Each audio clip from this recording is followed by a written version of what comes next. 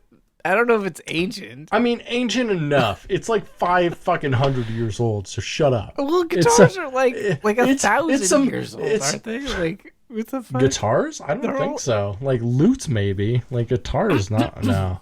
Guitars maybe are not guitars. I don't know. Guitars are. I don't bullshit. know how old anything. Why is. does everyone play guitar? Guitar's dumb. Everyone should be like Sting. It's all dumb. Life is dumb. What are we doing? Yeah. So this is a noise album, which is cool, I guess. Is it? I feel like, in a way, it's like Buckethead's take on like a traditional like Halloween noises album for a haunted house. Yeah, no, that's a good way of putting it. That or like it's the score to like a low budget like indie horror. And so actually I wrote in my notes here that this is the first album that sounds. This is the first Pike that sounds like I would have made it instead of you, except for maybe like Pike 13. Sure. Yeah. Interesting. This one, okay, so I wrote a joke in my notes here that I thought was because funny it's like the first thing that's not totally guitar-centric. I wrote, this sounds like the score to a low-budget indie horror film about rapey hillbillies. And then I wrote, in quotation marks, the hills have dicks. the hills have dicks. I kind of, I think that might be the name of the episode. Okay. Yeah, that's pretty good. So, what I put was it sounds like an ancient Japanese ghost burning a forest down in like retribution for something. And then people having to like take revenge on this ancient Japanese ghost, and isn't that the plot to Princess Mononoke? But no, because it has to be like rednecks that do it with the way it ends, because it sure. It goes from like all this like koto, like very traditional Japanese type sounding stuff. Especially on like tracks 5, and so like with Pumpkin, it doesn't have track names. It's like Pumpkin Part 1, Pumpkin Part 2, and there's 18 tracks. Most of them very short. I think the longest one is like 3 minutes long. But you know, I'd say it's kind of like, I don't know, in scope. I think he does a lot of stuff John Carpenter does. He uses a lot of samples, and then like. There minimalist, were parts of this that reminded catchy. Me of the Friday the 13th, like Okay, like shit I could see like, that. There's weird stuff in there that I was like, that reminds me of like the Friday the 13th shit. Sorry, I interrupted you. No, it's fine. No, I interrupt you all the time. That's what this podcast is about. Is we're high. I am high. And that happens. Look, you can see my laundry in frame in the camera. It's in that like little bin thing there. I gotta That's cool. Fold it. I don't want to. You can see it's just haunting me sewing behind me. I don't use enough. Pumpkin's a weird album. It's a Halloween noises album. It's an album you'd buy for $1 at Spirit Halloween to put on while you try to scare kids. I liked it probably the most out of all these 3 albums, and I would probably put it on my top 5 of the Pikes so far. Sure. Like, it would be super weird. Number 5. Like, I would say, like, if you're gonna listen to this album on Brit's recommendation, like, do keep in mind this is a noise album. It's not like it's not musical. It's not. Which is that's not a bad thing. It's just it's interesting. You know what I mean? It's definitely noise. And I mean, there's interesting things about it though, and there are tracks that are fairly musical. Like track 10 is like this very weird, frantic like use of the koto or banjo or whatever he's using. And it's like very shreddy, but at the same time, it's more like anxiety, inducing, frantic, and it's very tense. Yeah, as like, gosh, how do I explain this? Here we go. Backstory: the way I look at music is, it is like any other art in that I think the more it makes you feel something, the more valid is art it is usually. Like if I hear something and I'm like, God, that pisses me off, like I need to explore why it pisses me off. If I listen to something and I'm like, that's just fucking phenomenal, like I need to explore why I feel that way, right? It's like I have to be, I feel this borderline autistic need to feel more connected to the music in like an intellectual way, intellectual music. Yeah, I gotta understand exactly why I like music so much instead of just enjoying it like regular people. Cool. I feel that. I feel that. Sure. Life be like that. But Pumpkin I guess that's be like that. Pumpkin, maybe Pike 33. Listen to it and get weird. It's good. It gets weird. It gets weird, but like it emoted me a good bit more, I'd say, than 50% of the Pikes at least. Like it provided something that I was like, oh. Yeah. If you want to have some uncomfortable sex, put that music on. Put that album on before you bone down. Do it. See what's up. Don't challenge me. You wanna feel weird while you're having sex. Listen to Pike 33. I still don't think I've actually done a fuck it to a bucket. And that's weird because, like, I'm about doing weird. Yeah, that's weird. I haven't done that. We're all weird. I'm gonna make a bucket fuck list. Bucket fucks. I think maybe the next time I have sex, which will probably be within the next week, I'm gonna have sex to Buckethead. Please report back. I want to know. Tell me what it was like. Tell me what they thought about it. So, I mean, as usual, you gotta be like, hey, look, I'm gonna put on some music, but like, look, it's important. It's because I do a podcast. Okay, I'm a big deal. Okay, I have to listen to this. It's cool. All right, don't worry about it, baby. It's cool. It's okay. Don't worry about it, baby. You're getting head. A Bucketcast.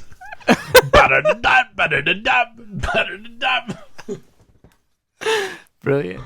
That's good. Well, anyways, yeah. Hey, 3 Bucketheads.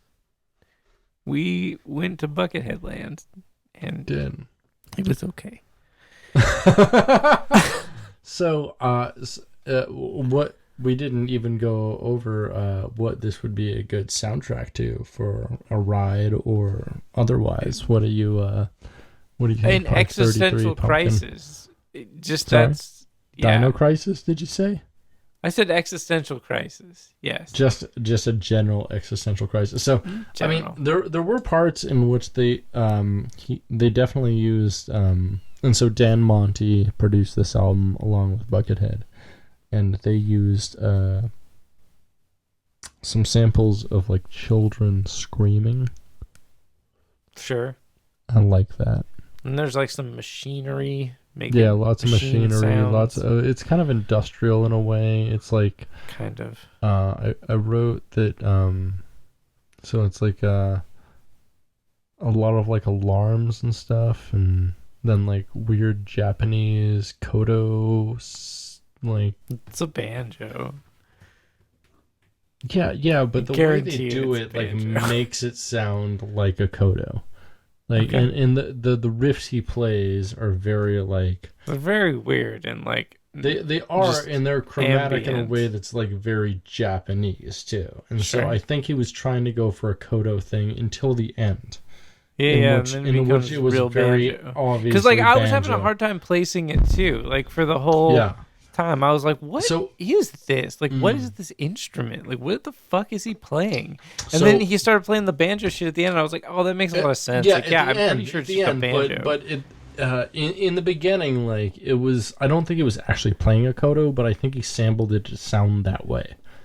And so I think Possibly, it maybe was he's his using like an soundtrack to ebo like on a banjo or some kind of shit. It- Maybe it- he was doing that. it was. I think it was ultimately like a guess that wouldn't work. soundtrack to like a crazy kung fu horror ride. Like imagine sounds you sick. you getting like something that looks like a booth to like a Chinese restaurant, you know, with like a whole Sure. bunch of ornate gold leaf type, you know, Chinese stuff around it, and it spins around a bunch, and then you see like a bunch of people fighting, but it turns into horror, like, and the people fighting turn out to be all of them are vampires. Yeah, feel Yeah. that like a kung fu vampire horror ride. You feel that? I feel that so much. It sounds so good. At the I end, need that for my like, soul right now, dude. at the end, like the person who actually has to end up saving the day is just like a country boy, like a fella dressed up with like no shirt, but wearing some overalls and a KFC bucket on his head. Wow. It really paints the picture. It really does, Tom. Yeah. Well, yeah, I don't know, man. Wow, that was a lot of bucket talk. Bucket talk. Bucket talk. Bucket talk. And bucket rock. Yeah, anyways, After we're done here, I don't know. I'm gonna come in a I kind of bucket blew my sock. load early in the episode because I was like, candles. Because that's like my recommendation is fucking go make a candle, dude. Yeah, Candles but are cheap as goddamn what else- shit. what else Like you do- can go buy yeah. the place I went to get fucking wax. It was like $2 a pound for the wax, and for like a pound of wax, you can make like a couple decently sized candles.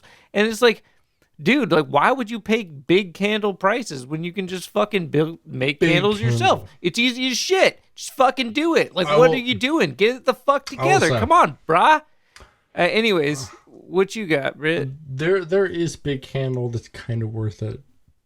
Like, I mean, when it comes to like actual like scent mixture, sometimes like there are people out there who really have their shit together, and like Oh yeah, it's like yeah. it's like, you know, saying like, hey, I can make my own perfume, whatever. I can make the best perfume because I know what I like and what I like to smell. But sometimes there are certain blends that are things beyond the time you're willing to take Oh, to yeah. do it. And That's so true. you know, like what is it? Is it Yankee Candle? Is that the place that makes the really More like Yankee, yeah, because like yanking, like they're like yanking a dick, like they're jerking off, like Yankee Candle, yeah, yeah.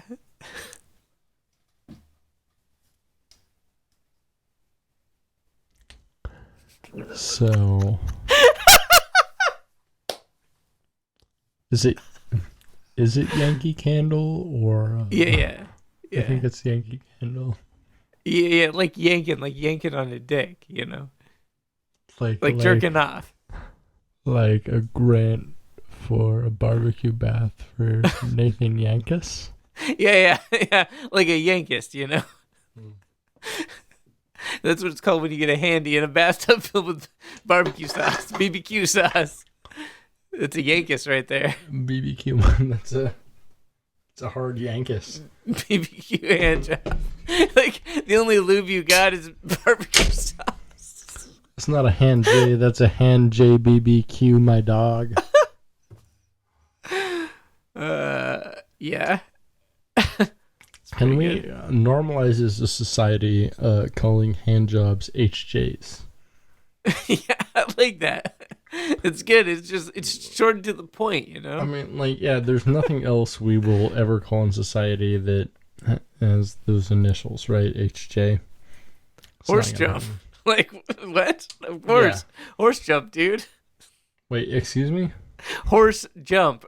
Like horses, dude, they jump. Yeah. Like, you're going to say, like, wow, that was a sick HJ. And, that's like, true. You're not going to be talking about hand jobs. You're going to be talking about, like, horses jumping. You're going to be like, that was a sick HJ. And your friend's going to be like horses, right? And you're like, yeah, of course. I am like a privileged white person, but I'm not nearly privileged enough to fuck horse girls.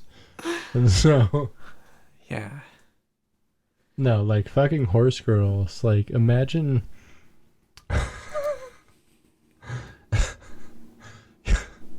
When you're born, your parents have to be worth at least $2 million for you to be able to fuck a horse girl. I'm just saying that right now.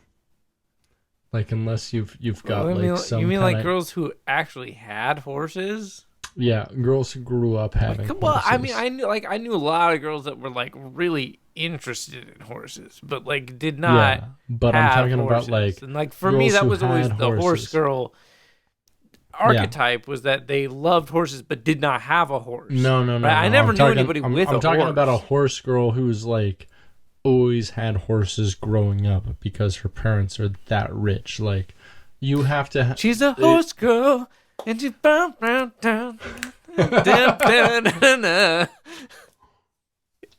Yeah, you know. I mean, that's not wrong. Your rich girl and your horse girl are really interchangeable.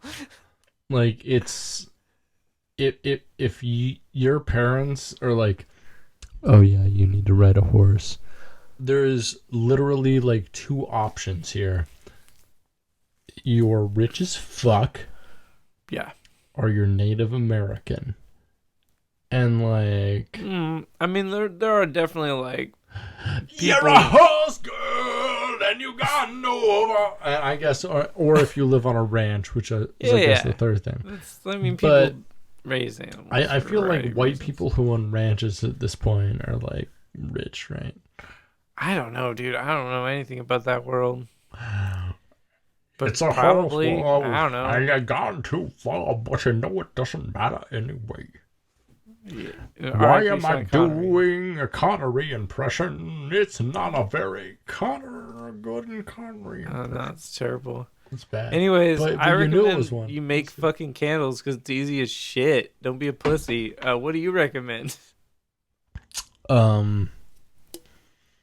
So, like, a week and a half ago, someone who I'm seeing was like, hey, we should watch Avatar because it's really good. And you know, yeah? It's really good, huh? I'd read about it online before and stuff. Wait, no. You're not talking about the fucking blue dicks. You're talking about... No, I'm talking about Avatar: Last Airbender, the show that was on Nickelodeon in like 2010 or something. Yeah, it was a while ago. Yeah, and people really like that show. They do, and I never really knew why. And I was like, oh, it's just like a kids anime show, whatever. But then someone I'm seeing was like, hey, you want to watch this because it's actually like really fucking good. And I'm about done with the third season now. I'd say in the last like 2 weeks I've probably watched like 25 hours of the show. Like 40 episodes. It's really good. Cool. I'm glad you like it. It's really it's an absolutely fantastic show. Like, the characters are great. The character arcs are really like interesting. There's, I'd say, maybe 1 or 2 stinker episodes in the entire series so far. Like, there's one episode that I was just like, and I just like smoked a bunch of weed through, and that was it. But sometimes you that, gotta do that. Sometimes there's a weed smoking episode. It was so good. It's so life. good all the time. It's and I want you to edit together all of my burps into like just a montage. Like, yeah, that'd be cool. Just a big long montage. Yeah. Big, pretty long. Good. Well, that's cool. You know, I've heard a lot of good things about that. It's something that, like, I don't know. That's a thing where, like, I'm never gonna care enough to watch that show on my own, but not because I think it would be bad or anything, but just because, like, I don't know. I have a hard time watching TV shows when I'm by myself. I like to do other stuff. But are you kidding me? You've watched a lot more TV shows when you're by yourself than I have. I've been catching up lately and just like I don't watch that much TV stuff. though. Like if I'm watching TV, I'm typically watching it with somebody else. Typically, not all the time, but most of the time. You can rely on the old man's money. You can rely on the old man's money. It's a bitch, girl. But you've gone too far, and you know it doesn't matter anyway. You can rely on the old man's money. Were you there on the old man's money? Were you at Hall & Oates with me? I don't honestly remember. I don't know. Or was it just your parents? I've seen him, I think, was I there with live. Your parents and not you? Or were you there too? I don't know, because I think I've seen him 3 times live, and I have this weird memory where I'm like standing next to your dad watching Hall & Oates, and I don't know where you or anyone else I know is. It's just like me and your dad watching Hall & Oates. I don't know if that's real or like I just like made that up. No matter but what, I'm pretty sure that's a memory I have. I'm gonna definitely throw the horns at that. That's metal as fuck. You never know, you know. It's like once you, I feel like there's a threshold of like weed smoke where, like, at a certain point, like hanging out with my dad when you're fucking wrecked is the most metal thing you can do. Like, 'cause it's just like a dude who will just like start talking to you for like 45 minutes about Emerson, Lake and Palmer. When you're fucking wrecked. And like really lay on like the history and like what you need to know. No, it's awesome. I know. And you're great. Like having the spins and shit. You're like, wow. Just like, thank you for this information. I don't know what you're saying, but at the end of the conversation, you're like, that was really cool, dude. Thanks, dude. And that's all you got is like, yeah. My dad doesn't care how wrecked you are because he's borderline autistic.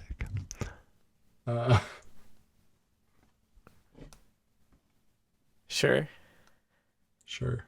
I've had a lot of good times talking to your dad about Me too. Speaker cables and speakers and just all sorts of cool stuff. He's filled with a lot of relevant information. Yeah, he definitely has. It's pretty rad, and you'll love to see it. Relevant info. Anyways, I think we did it. I think we went and did it. Did we gone and do it? we went and gone and done it. All right. Well, we got her done. Did we get her done? Yeah. That's cool. The proverbial has been. Do you done. Folks wanna look at you on the internet? What can they do to do that? I don't care. You don't care about that anymore. No, don't follow me. So Spenser Weston Hodge is fuck you. You can find him at New Metal Karate Society. Thank you. Or New Metal KS. New Metal, a lot of things. But yeah, you should at follow Wizard Battle online. It doesn't matter. You can find me at the Queer Goth in several places. Yeah. You can find us on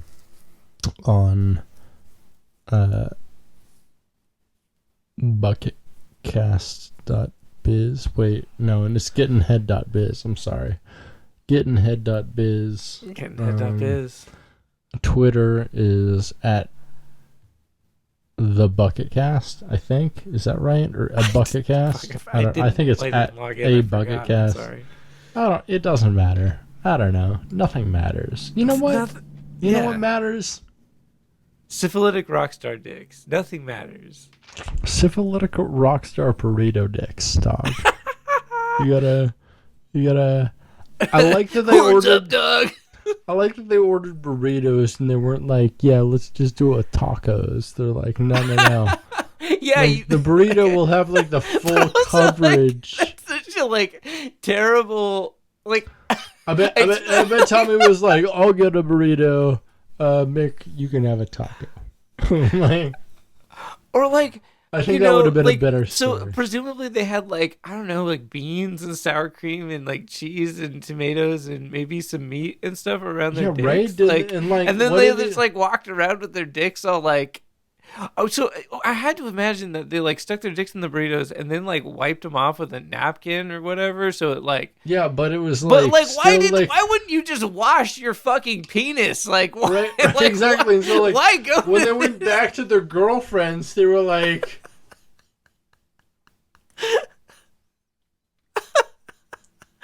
what do you have refried beans on your dick?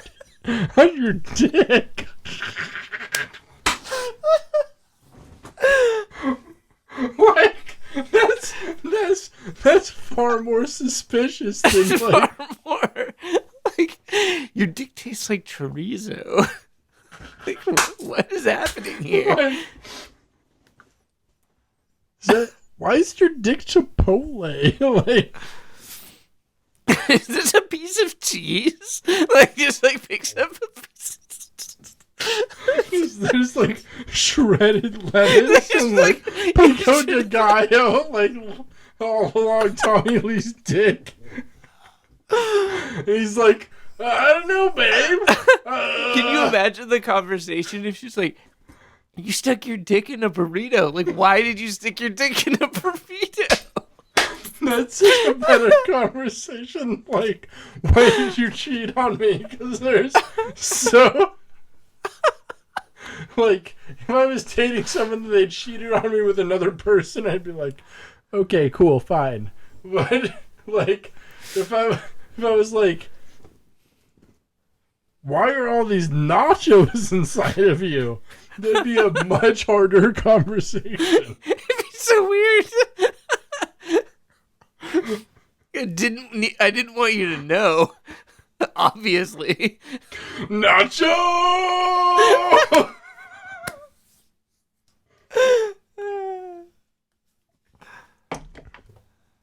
Yeah. Cool. Has this been Brit? This has been Brit. That has been Brit. And this has been Spenser. You've been listening to Getting Head, a Bucketcast. Stay greasy. See, Bucketheads. Namaste.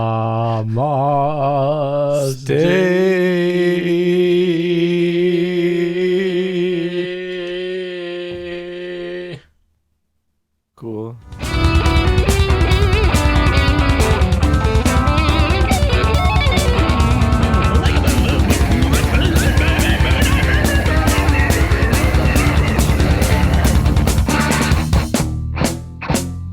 Due to your Zoogle flacency, I'm going to have to nibble the friggin' spag and dack